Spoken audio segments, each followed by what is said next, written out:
Good morning, and welcome to Lowcountry Charity Spotlight, presented by Merchant Cooperative. This morning, Kristen Maurer is spotlighting one Lowcountry charity that is helping make our local community a better place. Merchant Cooperative, a full-service credit card processing company, is proud to sponsor Lowcountry Charity Spotlight each Saturday morning here on News Radio 94.3 WSC. And now your host, Kristen Maurer. Well, good morning, Charleston. Happy January 24th. What year is it, Tom? Tom Power's with me this morning? 2015. Wow. That's money. This was the year that they went Back to the Future, and I think the second Back to the Future movie where they had the hoverboards and stuff. Man, how do you know all these things? So disappointed because I wanted a hoverboard. Well, we got a guest today. Tom, would you like to introduce Ryan? Today, we've got Brian Cordell, is the executive director of the Sustainability Institute. Appreciate y'all having me on the show this morning. Yeah, good morning. Good morning. Brian, tell us a little bit about the Sustainability Institute. If I was sitting next to you on a train and asked you what you did, what would you tell me? Yeah, well, we have a kind of a unique mission. We empower South Carolinians all over the state to conserve energy and reduce their environmental footprint where we live and where we work. So our unique focus is actually on buildings, on the built environment. Okay. So obviously a popular subject these days, energy efficiency, low carbon footprint, all these kind of things. Right. And for people out there listening in more of a business mindset too, I think the carbon credits business, all this kind of stuff. So it's big. It's a big thing, right? Of course. Absolutely. Yeah, totally. So you guys do that as a nonprofit organization. We do, and we have a couple, different things that we focus on. We go in and advise both homeowners and commercial building owners. Oh, wow. About how to make their, homes and businesses more energy efficient and environmentally friendly. Well, that's the behavioral stuff is certainly a part of it, but.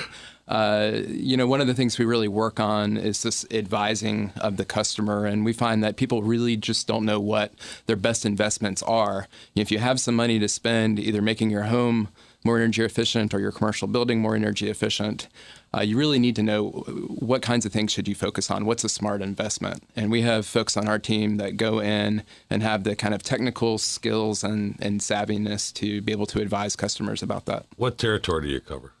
Well, the Charleston metro area primarily. We do some work all over the state, but primarily the Tri-County area. Gotcha. So if somebody had a business, I mean, obviously, the heating and cooling costs in a business can just be unbelievable. Sure. Especially here in our environment in the low country with how hot it gets and so humid, let's take the co-op, for instance. Merchant Cooperative, yeah. About 10,000 square feet. What could you guys do for a company like that? Well, our focus is mostly on smaller businesses. Okay. So we can kind of go in and do walkthroughs on those types of businesses and look for some of the low-hanging fruit. When you say smaller, what... when someone says small business employee, do you look employee-wise, gross sale-wise? Structure. Square footage, type of structure, storefronts. Smaller storefronts are easy buildings for us to go and look at. Mm-hmm. Buildings like banks, get a lot building of models that are replicated over and over. But our primary focus is on the home. We do much more work on homes than buildings. Okay, cool. So it's a wide range, and you're going commercial, residential, doing philanthropy type of work for homeowners too. I mean, especially I'd imagine people low income. Obviously, is we talk about it a lot. Once you're in that low income trap, it's just so hard to get out of it because a lot of things cost more money. It costs you more money to get financing. It costs you more money for lots of things, and it's certainly a power bill of $200 or $300 can cripple a low-income family. Yeah, the low-income family, unfortunately, usually pays more. Yeah, that's right. We see disproportionately higher energy costs, and thousands of families across our state are kind of in that cycle of paying those types of monthly utility bills. And so we do a lot of low-income weatherization work, and we actually go in through our grant-funded programs and help fix up these houses. Well, we'll get into that in the next segment. We're coming up on our first break here. So again, that's Brian Cordell with the Sustainability Institute, and you can check them out too at sustainabilityinstitutesc.org, and they got a few other websites too that we'll talk about in the next segment. You're listening to Lowcountry Charity Spotlight, presented by the Merchant Cooperative.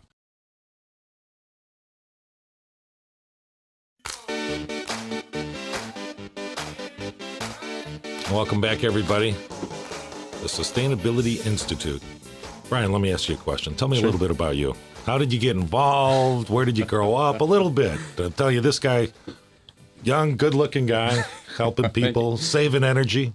Yeah, so I spent half my time in Atlanta and half in Charlotte, but I've been here for going on 13 years here in Charleston, and was one of those people that came down here and went to the College of Charleston, started in grad school down there, and just fell in love with Charleston and couldn't leave. You married? No. Any kids? No. That's a joke, by the way. Yeah, it's hard. I've spent a lot of time in Charlotte and Atlanta myself, and they just wish they were Charleston. That's right. Sorry to say. That's right. Atlanta's like a big piece of trash sitting out there. No, Atlanta's like it's like the islands New Jersey of the South. Yeah, it's little pockets of amazing spaces and communities, and then it's like, whoa, where did I turn? Lots of traffic. And crazy traffic for sure.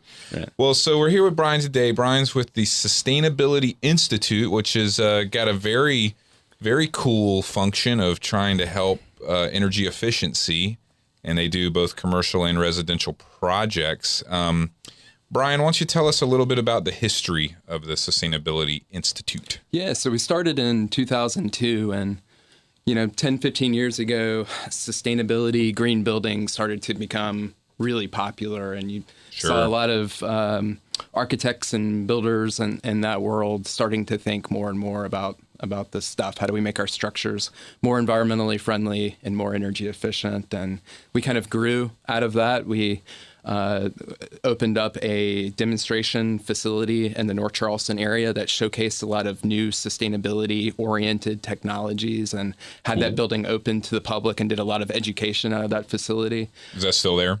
It's that one's not, but we have a new building. It's actually a historic building, but newer office to us that is in downtown Charleston, and it's actually a 1880s era historic Charleston single that we have retrofitted with lots of great energy efficiency technologies, and it's also open to the public, and we do a lot of education. Can you view it online? What's your website? They got pictures of it there, and yes, at sustainabilityinstitutesc.org.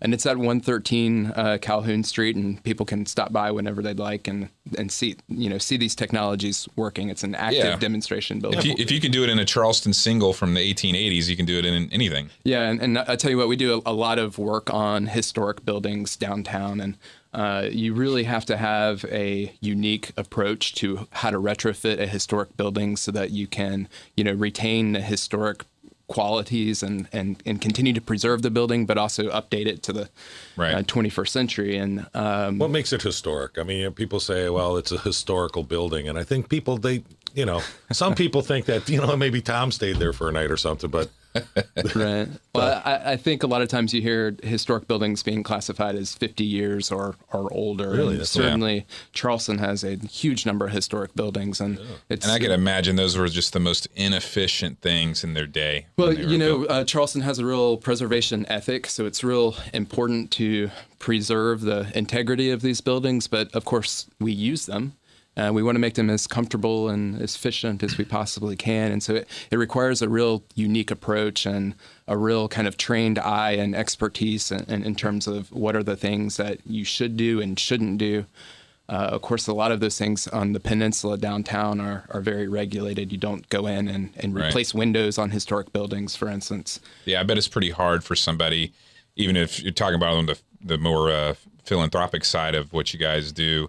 If you've got a home downtown, lucky enough to have it, maybe inherited or passed down in a family, but you're low income, I mean, I could imagine the nightmare that those people must face in dealing with all the regulations for the city of Charleston. It's got to be crazy. Yeah, and I think it's not just dealing with the regulations. It's you really have to know what are the good things to invest in and what are the things that aren't, if you do have the money to do it. And we find there's a lot of low-hanging fruit things, whether it's the air sealing and insulation.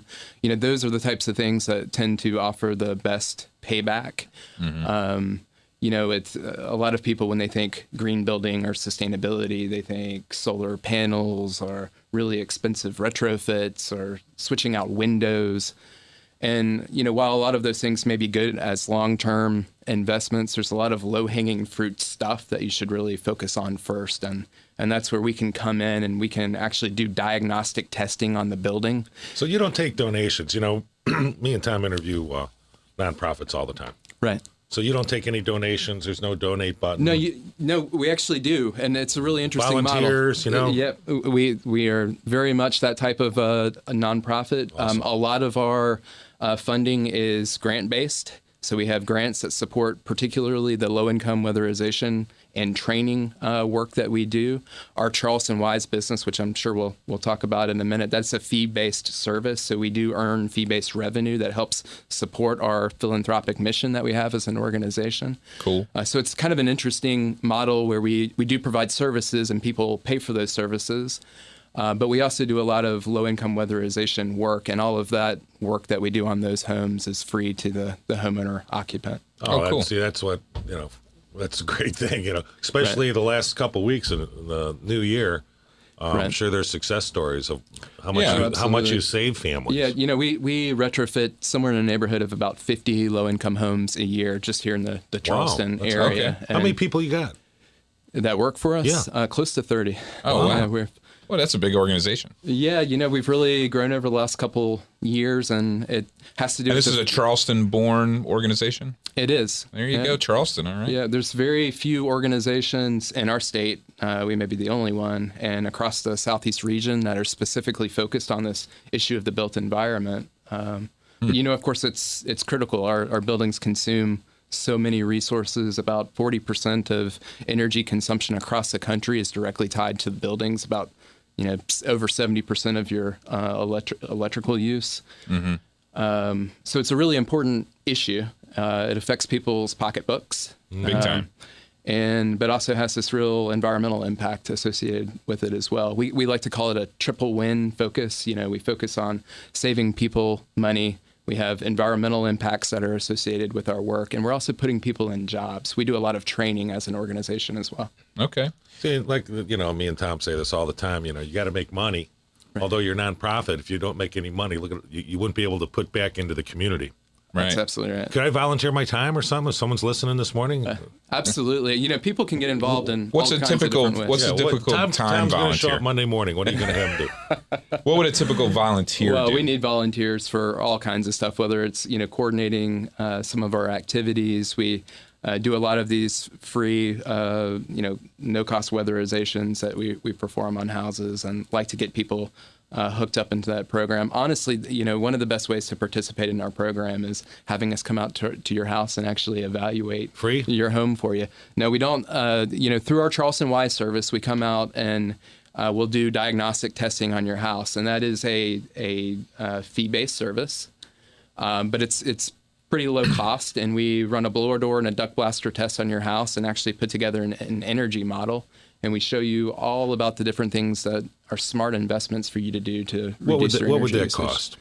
The standard price for that is $350. Oh, that ain't bad at all. That's not too bad. In some cases, you probably save 5, 6, 10 times that amount annually. Oh, absolutely. And we send, one or two experts out to your house, and these guys are experts. They carry all the top industry certifications, and they do all this diagnostic. Not a guy with a meat thermometer walking around by the windows. Yeah, well, it's much more technically savvy than that. Right. We actually hook up a blower door fan in your house, and it will depressurize your house and show us where all the air leaks are. Oh, wow. We use an infrared camera and find, the leaks all over your house. We do a duct blaster test, which shoots air through your duct system to determine how leaky your ducts are. And we take all that information and actually put it into an energy model. And that energy model tells us what the best investment for you is in terms of making upgrades to your house. Savings, and so we can advise you on that. The other thing we can do is if you're eligible for any types of utility rebates or incentives or tax credits or educate people on that. We can advise you on that. And some with the hot water heaters now, you buy the coil or something. So you guys know all that. We know all about that stuff and can advise you. The service you provide. And then we can actually also come in as contractor. So if you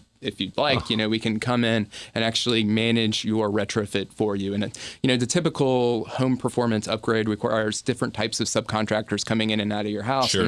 Can be a very cumbersome process for people. And so we can come in as contractor and actually manage that for you. You guys got quite a little operation there. Yeah, because, I'm glad you said that because I'm thinking, okay, they come out for $350. I get an expert that tells me not only what's wrong, where I'm losing money, but on top of that, hey, listen, these are all the tax advantages to it, right? That's right. And then on top of that, if you don't want to mess with it, right. we know the guys that have been doing this that are bonded, insured. That's right. Yeah. We know all the experts that are doing this, whether it's HVAC work and work on your duct system or, Very coming cool. in and air sealing the house, doing lighting retrofits. Those are the types of folks that we work with. Well, so that's the WISE program. Right. Okay. And that's got its own website too, charlestonwise.org, just Charleston, WISE.org. Great domain name. WISE stands for Worthwhile Investment Save Energy. Oh, sure. One letter. That's right. Like Prince, right? It's just a symbol. Right. charlestonwise.org. I see another one here, charlestonup.com. What's that about? Yeah, so we started the Upper Peninsula Initiative last year in partnership I've with heard the about city some of of that, yeah. Charleston. Yeah. So Yeah. it specifically focuses on that kind of Upper Peninsula neck. area of Charleston. Yeah. Neck area. Where's So that's like by one of your favorite spots, Pennsylvania Avenue over there, kind of that area over there. That's where the part of Charleston, once you get past where like the last entrance to I-26 is. Oh, yeah. And you're going Boy, up that's where Rivers Avenue kind of starts, in between where River starts and King Street Extension is. And then all the way kind of down to the base of the Ravenel Bridge. That over the next 10 years, that's just going to blow Well, up. and we're already seeing it now. The city's already seeing it just in terms of the amount of development and investment that's happening in the area. And we felt like there was a real opportunity with all of those new buildings going up and a lot of retrofitting of existing buildings to, really create a model for how to work on sustainable urbanism. So being really thoughtful about the type of community planning that you're doing and involving residents and business owners and city government in a way, in conversations that have never been had before. Is there financing available? Let's say you do the whole run through and you come back and say, okay, you make these improvements. Okay, is there financing available? And I'm sure if there's homeowner rebates or something like that, you. Absolutely. So there is low interest rate financing available, and we can certainly help point people in the right direction of that. Cool.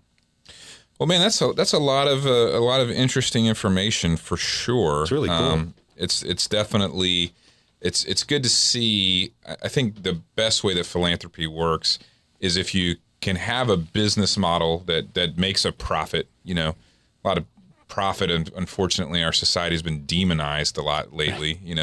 It's not bad to make a profit. I mean, that's what kind of makes our society go around. But when you can tie that in together and let that fuel helping out people with low income and helping out to 50 homes last year. Yeah. Right. That's And tall. that's just in the low-income weatherization I would side. We had You several guys are hundred great. upgrades through the Charleston Wise That program. is great. I would just say off the top of my head that each one of those people probably saved at least $500 or $600 a piece last year, minimum. Absolutely. Yeah. So I mean, that's $500-$600, even though just as an annual thing for somebody low income, is huge. That's Christmas presents. Right. You know what I mean? It's a big deal. Right. That's the ability to not be late on other payments that then they get late. It's the poverty trap that does happen for whatever reason, whatever political side you fall on of why people get into poverty.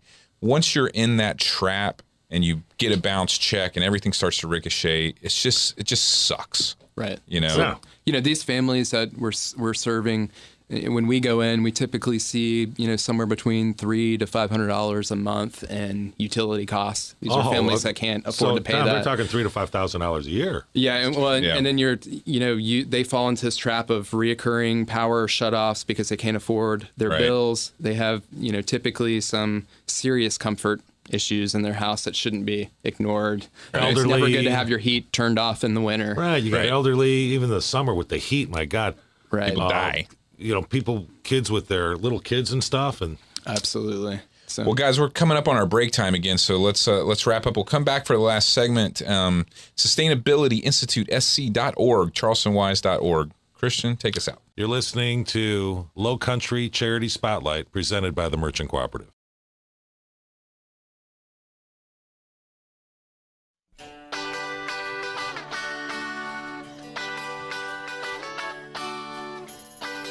I'm here with the Executive Director, Brian Cordell.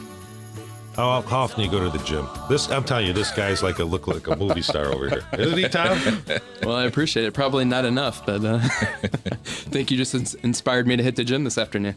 Well, Brian, tell us, we got our last segment here. Time flies by, I tell you what. But tell us about maybe somebody memorable that you guys helped last year that sticks out in your mind. Yeah, well, there's so many of them, but, I'm thinking of a low-income homeowner in the North Charleston area that we helped this last year who had, somewhere around $400 a month in energy cost. And she was having some serious comfort issues in her house as well. She was actually draping blankets over her windows just to try to stay warm in the winter. And we see families dealing with that type of situation. How old of a family are we talking about? She was in her 70s. Wow. Okay. Yeah. So, those types of issues really affect our older adults and our community. We also see families like heating their homes with their stoves and, all kinds of things that people just really shouldn't have to deal with. The danger, the fire, carbon monoxide. That's right, backdrafting in the house. And so that's really unfortunate to see. And we love,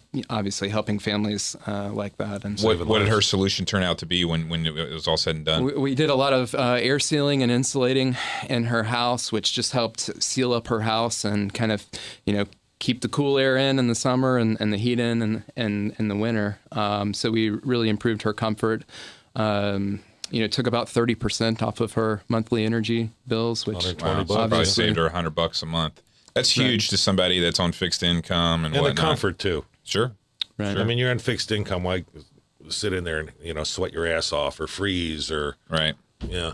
Right. Well, and what's some of the training you were talking about in the break? You were telling us a little bit about that. It's great that we have this focus on doing energy upgrades of all kinds to buildings across the city, but we found that there's a real lack of infrastructure of trained people to do this work. I got you. In our area and really all across the like state. Contractors and stuff Yeah, like that. contractors. Legit. And right. And so, there's national certifications and real standards around how do you do this work, whether you're doing an energy audit and advising a customer or going in as a contractor and actually improving a house. There's protocols that you have to follow. Yes. And so we do a lot of the training around that, whether you're a home performance contractor or an inspector, we can help certify you to do this type of work. I'm sure you've seen the story where you've gone in and done an analysis for them, and then an uncle shows up in a station wagon and tries to knock out the repairs, and right, and they don't know what they're doing. Sure. And then you're talking about the carbon monoxide. It could be a disaster. So, well, you're making sure they're trained, they're certified. Is there any state regulation on that? No, I mean, there's 2009 Energy Code, which has been recently adopted, and that requires things like a duct blaster test in your house, and we can teach contractors how to go in and be certified to test a duct system.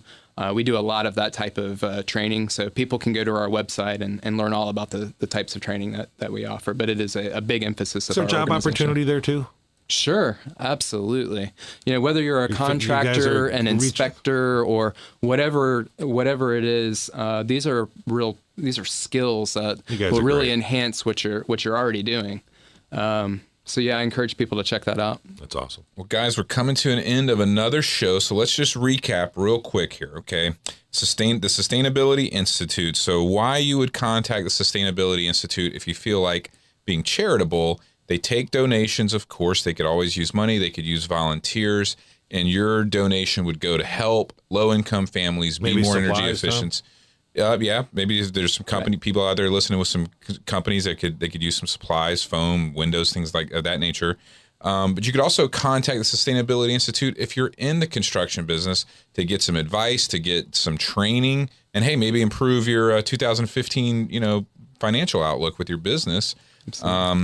And you can also, as a homeowner, are a business owner, you can go to charlestonwise.org and check that out and maybe get one of their packages to come see your efficiency, and they can help you out there. So there's all kind of reasons to maybe check these guys out. So we'll recap real quick on these contact information. The Sustainability Institute SC.org, or easier, charlestonwise.org, and you could get to any of the other websites, right? That's right. Great. Okay. Any special thanks you want to say to?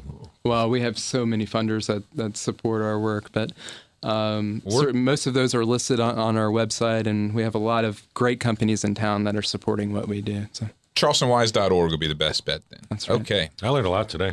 No doubt. Well, I appreciate being on the show. Another good show, and Christian, take us out, our fearless leader.